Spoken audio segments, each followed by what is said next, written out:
శిష్యులుగా చేయుడి, తండ్రి యొక్కయు కుమారుని యొక్కయు పరిశుద్ధాత్మ యొక్కయు నామములోనికి వారిని బాప్తిసమిచ్చుచు నేను మీకు ఏ సంగతులను ఆజ్ఞాపించును వాటన్నిటినీ వారికి బోధించుడి. దేవుని నామానికి మహిమ కలుగును గాక. ఎవరికి బోధించాడు? శిష్యులకు బోధించాడు. ఆయన ఆరోహణమై వెళ్తున్నప్పుడు ఆయన ఏవేవి సంగతులైతే బోధించాడో అవన్నీ కూడా ఎవరికి చెప్పమన్నాడండి? ఎవరికి చెప్పమన్నాడు? సర్వలోకానికి, సర్వ సృష్టికి సువార్తగా ప్రకటించండి. దేవుని నామానికి మహిమ కలుగును గాక.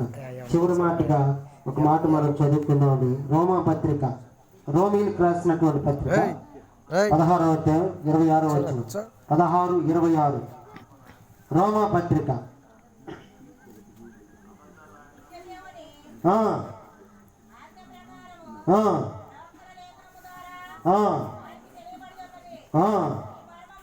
ఈ మర్మమును అనుసరించి ఉన్న సువార్త ప్రకారముగాను యేసుక్రీస్తును గూర్చిన ప్రకటన ప్రకారముగాను మిమ్మును సిద్ధపరచుచు మీ అద్వితీయ జ్ఞానవంతుడైన దేవుడు